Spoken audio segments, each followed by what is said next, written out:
Qabr azobining dalillari. Savol. Assalomu alaykum ustoz. Biz kichikimizdan qabr azobi bor deb e'tiqod qilib kelgandik. Yaqinda biz Uyg'urlarning orasida qabr azobini inkor qiladigan iqimlar paydo bo'ldi. Ularning dalili Qur'onda aniq oyat yo'q deganlik ekan. Rost shundaqmi yoki Qur'on va sunnatda qabr azobining dalili bormi? Javob. Va alaykum assalom va rahmatullohi va barakatuh. Barliq hamd sanolar Janobi Allohga bo'lsin. Shundaqla payg'ambarimiz Muhammad sallallohu alayhi va sallamga, oila tavobatlarga, ashablarga va o'zatga toki qiyomatgacha ergashganlarga durud salomlar bo'lsin. Jami insonlar vafot bo'lgandan keyin ikkinchi qatim sur challanib, qiyomat qoyim bo'lguncha dunyo hayoti bilan oxirat hayoti o'rtasidagi fasil hayot barzah hayotidir. Sur chalangan hamon ular qabrlardan chiqib Parvardigori tarafga yugurdi. Yasin surasi 51-oyat. Bu hayotga iymon keltirish iymonning 6 asosining biri bo'lgan oxirat kuniga ishonishning bir parchasidir. Qabrda yoki barzah hayoti suriladigan barzah olamida savol-so'roqning yaxshilar uchun huzur, yomonlar uchun azobning borligi oyatlar, sahih hadislar, shundaqla sahobiy kiromlarning birdek ijmosi bilan isbotlangan g'aybiy ishlar jumlasidan bo'lib, uningga iymon keltirish vojibdir. Bu islomning dastlabki davri bo'lmish asr saodatda hamma birdek e'tiqod qilib kelgan aqida bo'lib, qadimki xavorijlar qilgandek yaqinqi zamon xavorijlari bo'lgan Qur'onchilar toifasi Qur'onda va mazmuni mutavatir hadislarda aniq isbotlangan, butun sahobalar birdek ijmo qilgan jami ahli sunnat va jamoaning aqidasi bo'lgan barzah hayotini jahillarcha inkor qilgan va bu jaholatini millatimizga tashviq qilishga uringan. Yana Hizbut Tahrir jamoatimi qabr azobi haqida kelgan hadislarning mazmuni mutavatir emas. Shunga uning bilan aqida isbotlashga bo'lmaydi. Bundaq dalillarga tayinib qabr azobi bor deb e'tiqod qilguvchilar gunohkor bo'ladi deb qaragan. Hizbut Tahrirning qurg'uvchisi Shayx Taqiyuddin Nabhani hadisda kelgan qabr azobiga ishonish joiz, lekin uni jazmlashtirish haromdir degan. Bu bir xil tanaquz, zidlik bo'lib, uniga ishansimi, uni yolg'onga chiqarsimi bo'ladi. Uni keskin jazmlashtirib ishonish harom deganlikdir. Natijada ular qabr azobini inkor qiladi va uni aqida doirasidan chiqarayotgan bo'ladi. Bu qabr azobiga ishonishga bo'ladi deb qaragan qadimki ba'zi bir mu'tazilalarning qarashiga yaqindir. Amaliyotda qabrdagi savol-so'roq, qabr azobi va qatorliq barzah olamidagi ishlarga e'tiqod qilishning dalillari Qur'on, mutavatir hadislar, sahobiy kirom va salaf solihlarning ijmosi va aql jihatdan uniga jazm qilishga yetarlik. Masalan, Alloh taolo Fir'avn jamoat haqida ular atigini oqshimi o'tqa sunilib turdi. Qiyomat qoyim bo'lgan kunda Fir'avn jamoatini azobning eng qattiqiga kirgizinglar deyiladi degan. Bu oyatda qabr azobiga 3 tarafdan dalil bor bo'lib, birinchisi, bu oyat qiyomat kunidan burun azob borligini, bu azobning qabrlardan tirilib qopishdan burun bo'ladiganligini ifodalashda aniq dalildir. Ikkinchisi, oxiratdagi azob bo'shab qolmaydigan, to'xtovsiz mangu va abadiy bo'ladi.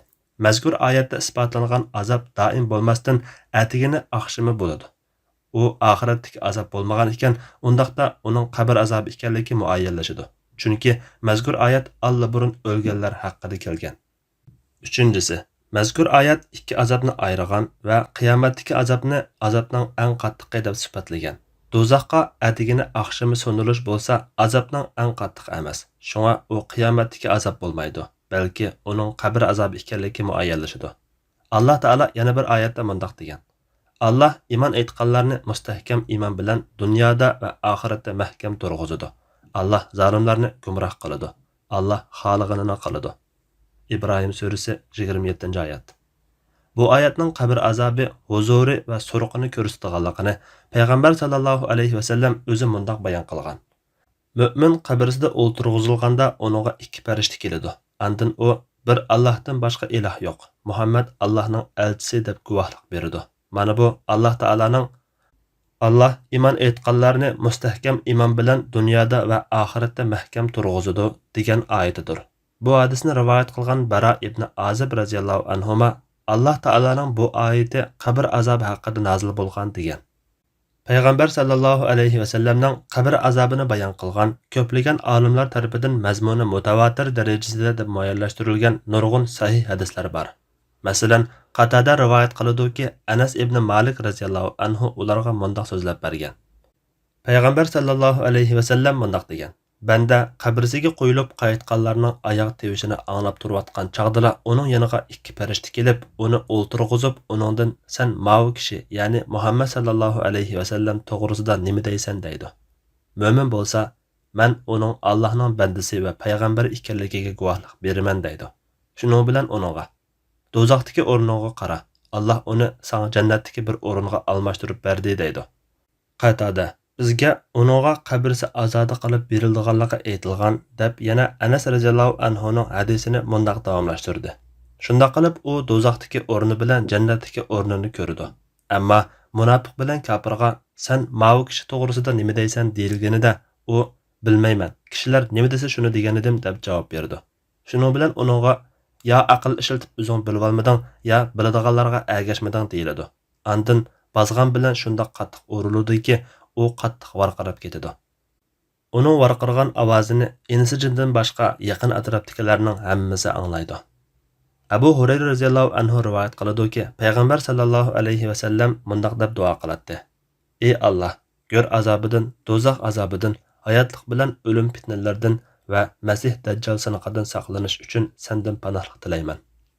Payg'ambar sallallohu alayhi vasallamning ayoli Aisha radhiyallohu anha rivoyat qiladiki, bir Yahudi ayol uningdan bir narsa tilab kelib uningga "Alloh sizni qabr azobidan saqlasin" degan edi. Aisha radhiyallohu anha payg'ambar sallallohu alayhi vasallamdan "Kishilar qabrlarda azoblanamdi" deb so'radi Rasululloh. Uningdan Allohga sig'inib panohlik tilayman dedi. Ibn Abbos radhiyallohu anhuma rivoyat qiladiki, payg'ambar sallallohu alayhi vasallam ikki odamning qabrisining yenidan o'tib, u ikkisi azoblanyotdi, ammo cho'ng gunoh sababidan azob chekayotgani yo'q deb bo'lib, shundoq albatta, bu cho'ng gunohdir. Ularning biri suxanchilik qiladi, yana biri bo'lsa suydigidan saqlanmaydi dedi. Andin bir ho'l shoxni akeldirib, uni o'shtib, har bir qabriga birdan sanjab qo'ydi. Sahobalar: "Ya Rasululloh, nima uchun bundoq qildilar?" deb so'radi Rasululloh. "Bu shoxlar qurib qolguncha ularning azobi yeniklantirishi mumkin" dedi. Yuqorida ko'rganimizdek, bu hadislarni rivoyat qilgan salaf solihlarning qabr azobi, qabr huzuri va qabr so'roqini isbotlashda birdek ijmo qilinganligini, ulardan uni rad qiladigan boshqacha qarash kelmaganligini ko'rib olamiz. Bu borada sahoba va tabiinlarning ijmosi borligini Imom Abul Hasan Ash'ari va Imom Ibn Taymiya qatorliq olimlar bayon qilgandir. Demak, qabr azobi hadislardagi mazmun mutawatirligi bilan emas, balki sahoba va tabiinlarning ijmosi bilan tavranmas aqidaga aylangan. Chunki sahobi karamlar vahiy orqali ularga ma'lum bo'lmagan bir narsani hammasi birdek din deb qarab olmaydi. Buni ulardan keyingi mo'tvar mujtahid va muhaqqiq olimlarning bayonlari taxmi ta'kidlaydi. Imom Abu Hanifa bu vaqtda mundaq deydi: "Munkar bilan nakirning qabrda so'roq so'rashi haqdir. Qabrda bandaning tiniga ruhning qaytarilishi haqdir. Qabrning siqishi va azobi jimi kafirlar va ba'zi osiy mo'minlar uchun haqdir."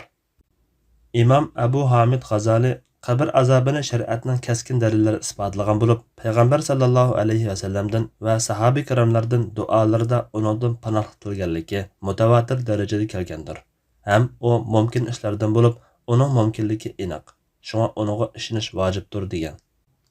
Sabit Damullam Abdulbaqi o'g'limi qabr azobi to'g'risida bu vaqtdagi savollarga dalillari bilan mundaq javob bergan. 31-savol. O'lik go'rda turg'izilib, uningdan ikki farishta savol qilurmi? Javob. O'lik go'rda turg'izilib, ikki farishta uningdan savol qilur. Ular: "Parvardigorimiz, bizni ikki qatim o'ldirib, ikki qatim tirildirding. Biz gunohimizga iqror qildik. Endi chiqish yo'li bormi?" deydi. G'ofir surasi 11-oyati isbotdir. O'lik go'rga ko'milganda Munkar, Nakir otliq ikki farishta go'rga kirdilar. O'likning hamma a'zosiga yoki yuqorqi yarimiga jon kirdilar. Uningga savolni tushunib javobga qodir bo'lgudak darajada aql va his-idrok beriladir. U ikki farishta o'likni o'ltirg'izib, "Parvardigoring kimdir? Payg'ambaring kimdir? Va dining nimadir?" deb savol qilurlar. Rabbimiz bizlarni shahodat kalimasida mahkam qilgan. 32-savol. Go'rning azobi kimlargadir? Javob. Go'rning azobi kafirlarning hammasiga va osiy mo'minlarning ba'zisigadir. Ularni ikki qatim jazolaymiz. Tavba surasi 9-oyatining ma'nosi kafirlarga dunyoda o'lim bilan yoki mag'lubiyat bilan o'lganda qabrning azobi bilan azob qilamiz degan so'zidir. Uning azobi jasad bilan jonig'adir. Go'rning rohati va ne'mati va lazzati ham haq va rostdir. Qabr yoki jannat bog'chalaridan bir bog'cha yoki do'zax azgonlaridan bir azgondir. Hadisi pokdir. Aqqan kishi yoki ko'ygan kishi mo'min bo'lsa rohat, lazzatdadir. Agar kafir bo'lsa yoki fosiq bo'lsa azobdadir. Kona va yangi xavorijlar qabr azobini inkor qilishda hayot bo'lmagan jasadni azoblash, uni so'roq qilish va so'roqqa javob berish muhol. Chunki barzax olami o'liklar olami bo'lib, uningda qaysi bir shaklda hayotliq yoki idrok va yoki tuyg'u yo'qdir. Ya'ni bu aqlga ziddir degan bo'lib, ularning bu daliliga qadimdan tortib olimlarimiz yetarli javobni berib kelgandir. İmam Navaviy buning muhal emas, balki mumkin ekanligini bayon qilib, Alloh taolaning hayotni jasadning bir parchasiga qaytirib, uni azoblishi aqlda cheklanmaydi. Aql uni cheklamagandan keyin shariat uni isbotlagan ekan, qabul qilib, uniga e'tiqod qilish vojibdir deydi. Haqiqatan o'likka qayta hayot berilib, siritdagi hayot insonlar uni ko'rmaydigan yoki anglamaydigan shaklda so'roqqa tortilsa, azob yoki huzur his qilsa, buning aql jihatdan muhalliq tarafi yo'q. Bu, mushu dunyoda yashayotgan ba'zi ig'ir kasalga mubtalo bo'lgan kishilardami ko'riladi. Ya'ni, kishilar ular his qilayotgan alamni ko'rolmaydi.